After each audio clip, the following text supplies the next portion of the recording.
উদয়পুর পূর্ব গোকুলপুর এলাকায় বিদ্যুতের খুঁটির তারে বিদ্যুৎপৃষ্ট হয়ে একটি গৃহপালিত গরুর মৃত্যুকে কেন্দ্র করে চাঞ্চল্য ছড়িয়েছে।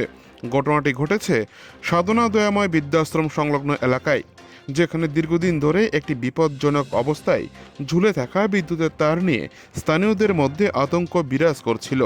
স্থানীয় সূত্রে জানা গেছে, ওই এলাকায় ধ্বজনগর বিদ্যুৎ দপ্তরের অধীনস্থ একটি ট্রান্সফরমার রয়েছে।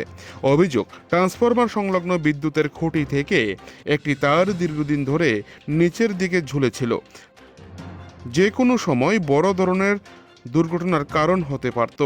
এদিন সেই আশঙ্কাই বাস্তবে পরিণত হয়, যখন একটি গৃহপালিত গরু ওই তারের সংস্পর্শে এসে বিদ্যুৎস্পৃষ্ট হয়ে ঘটনাস্থলে মারা যায়। ঘটনার পরপরই এলাকায় চাঞ্চল্য ছড়িয়ে পড়ে এবং ক্ষোভে ফেটে পড়েন স্থানীয় বাসিন্দারা। তাদের অভিযোগ, বহুবার বিদ্যুৎ দপ্তরকে বিষয়টি জানানো হলেও কোনো কার্যকর পদক্ষেপ নেওয়া হয়নি।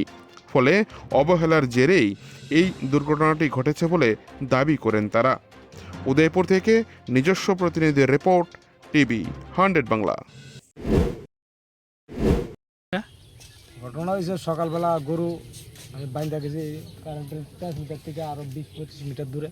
দড়ি অনেক লম্বা, মনে হয় 4-5 হাত দড়ি লাগল পাইছে ট্রান্সমিটারের ফিলারটা।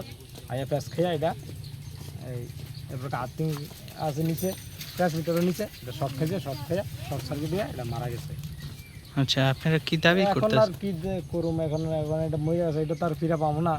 এখন যদি গভর্নমেন্ট যদি কোনো সাহায্য করে তাহলে কিছু